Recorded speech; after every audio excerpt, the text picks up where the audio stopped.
Anunnaki came down here. They messed up the human genome. The humans were already here. I know because I was working with some ETs that supplanted a human race here, a colony from an Earth that was in the fifth dimension. And the humans were very passive and docile and very friendly, and the animals and that fifth dimensional Earth were very aggressive and very hostile. And they put them here in the colonies and stuff, and the mountains to see how they would adapt. And then they had to be taken off world when we found out it was too harsh down here for that human colony from the fifth dimensional Earth, and we returned them back home.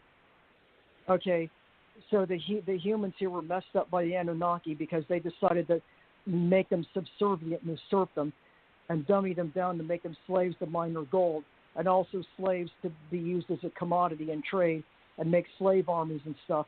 The gold was specifically mined, like I said, to become to be used in baffles inside of these surrogate planet-class ships to scrub the atmosphere of toxins and renormalize the ratios of the different gases in those enclosed atmospheric climate control systems. I know I used to work in some of the climate control systems on the ships, colony ships docking in the backside of the sun, the moon, and the solar system. And as for heaven and hell, those are surrogate planet-class ships that are enclosed and are called Arcavanas. Nibiru is not a planet. It is another type of planet-class ship that goes around, and they can also offset the Earth's orbit and create the Great 30 Flood. seconds. And that's what they do. That's my answer. Okay, thank you. Okay, hold on. We're going to go turn on the mic for Richard. Back to Richard. Wow. Go ahead, Richard. Your answer. I thought mine was complicated, but yours panel of geniuses. Just bunch of nerds just here. Really took us out there. Okay. All yes. right. First and foremost, do I believe in heaven and hell? Well, heaven and hell are the creation of the consciousness or the overall awareness of the body of mankind that has been propagated on down through history religiously.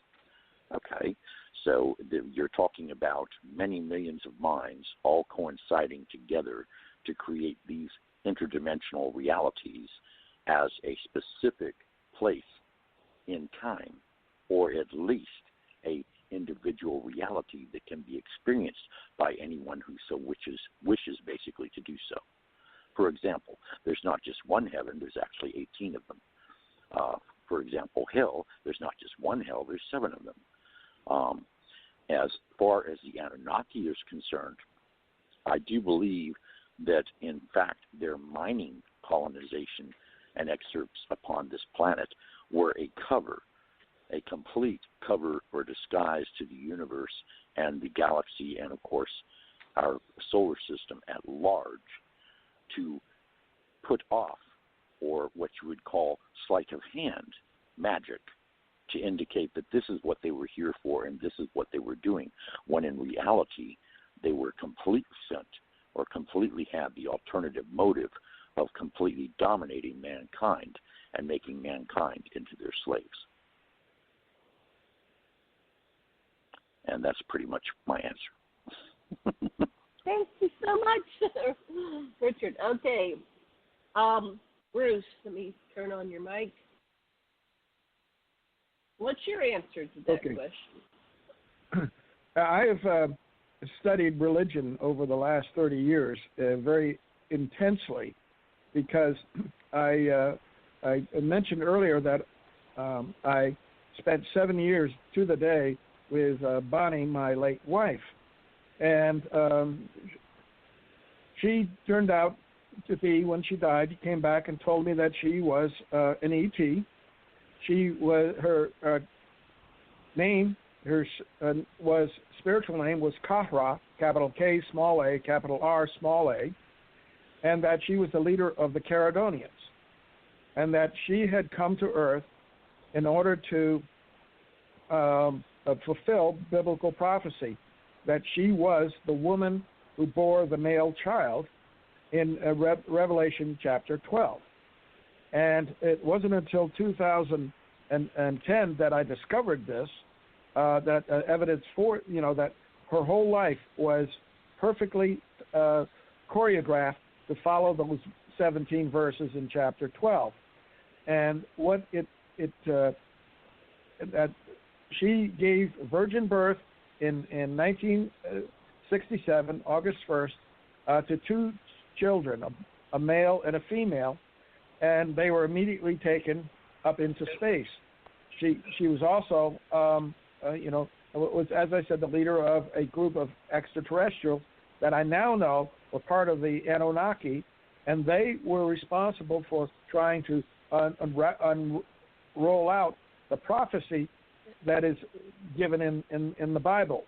So we have I was directly involved with the beings that were part of what Richard says were the group that was enslaving mankind and trying to bring about the compliance and worship of them. And Kahra was, interestingly enough, means a spirit of goddess, and she was the goddess that the Egyptians, the Isis, Nephthys, Set, and Osiris worshipped back during that period of time. She is also the writer of the Quran, the scripture in the Quran, and she said she is that the Judeo-Christian Bible is her biography. So I had direct contact with the very beings that Richard was saying, and Janet, you say, are trying to control humanity. Okay. Are you done? You complete? I'm done. Is that enough? Thank you very much. Cool. That's sufficient. Thank you. I'm going to go on to Theresa. Hold on. There we go. Turn on mic. There you go. Now I hear unmuted. Now I hear it. Okay. Now, regarding okay. work. Okay. Regarding me and the way I identify and I witness is the words we're talking about are only of stories that have been created by thought forms. And many thought forms where I relate to who I am after dying many times in this reality is life after life and life after death. So in those realities where I am presently, it's like interdimensional travel, is the fact that I know I'm here now in this reality, but it's like I would prefer to use the term of entertainment and gaming because this is a radio show on radio waves that we're creating together, so we're all creators. Now, this is the same way that humanoids have met on the planet in order to have a physical reality to entertain each other on a learning planet or to some prison planet. So that's where a lot of these dualistic words come from. But in my level of education, above this reality and above this dimension is we're working in spaces that you can't even imagine on the planet because in this reality, I've been in them, and I can't explain how you can walk into a home or a ship 30 by 30 and it open up to a whole nother reality. So we're working on that, and right now they're called magnetic monopoles, according to Dr. Richard Allen Miller. So I'm here learning to communicate and work with ontologists. But regarding the Anunnaki, that is one of the stories that was written on this planet by people of before they could read and write, really, so they had scribes do fired clay tablets. And that is about, the word Anunnaki means those from the heavens came in human earth language that we call the business language or American English. So most theologians are aware of that, as is the intelligence community. But I can say that in this reality, that is why Iraq, they had people go in and destroy most of the Anunnaki museums in Iraq to get rid of that story. So, stories get ruined on this planet. So I'm very upset about that in this reality as a three-dimensional humanoid. So I'll end it with that. Oh, heaven and hell. Yes, those are man-made descriptions in geology. On a timeline, I've described it in a science book for the Chinese. And 0 in cyberspace is -1 and +1. Everything's 0. Therefore, put it in math. It's just a language. Thank you. Okay, my turn. Okay. So, Anunnaki, Anu was the king in Nibiru, and Ki is the name of Earth. It's those who came from heaven, Nibiru, where Anu lived, and they are his people that he sent here to Ki, to Earth, to establish a colony. And that's according to the Sumerian story. It's written in Shemiah form. So the accuracy of the original writer, was it science fiction, was it science fact? Back then they seemed to be trying to write down the history to leave for humanity, and we are their children. So the mighty story, yeah, it could be a story. All these are stories. Everybody here today's telling stories. We have all these stories written. We don't know the true motivation of the original authors of any of these stories. Were they intending it to be fact or fiction, or anything in between?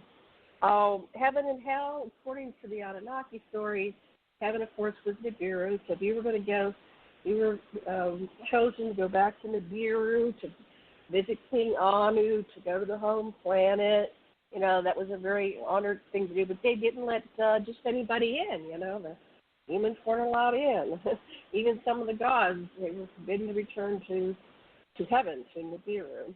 But, and then the hell part, hell was known as the Absu, the South African mines, and they still exist. So Michael Tellinger has all this information, videos and books about, he lives in South Africa and the mines, and he's found ancient lab where he created Homo sapiens, and there's all these stone henges throughout, Africa that it would have taken millions of people to make them, and there's no explanation because the population wasn't large enough to make these based on how old they are. But as for a spiritual place, I've been dead and came back, and I've worked with the dead, and they seem to have, it's like a state of being, whether they experience heaven, good experiences after they die. I think that's another whole thing. George Harrison kept saying the names of God, so at the moment of death he would meet God. So a lot of people do things to try to end up on a good side, and if you go to the stories about people when they die and they come back, or they do, regression to the life between lives. There's lots of stories of where you go, and based on what you believe or think is kind of what you carry with you. So I will end with that. And let's see, we have 46 minutes. We probably have time for one more question. Let's go back to Theresa. What question would you like to ask our panel, and start with yourself with answering it?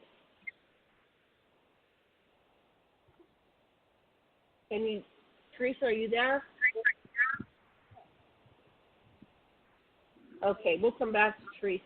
She's not responding. Okay, Bruce, what question would you like to ask the panel, and answer it yourself first? Okay.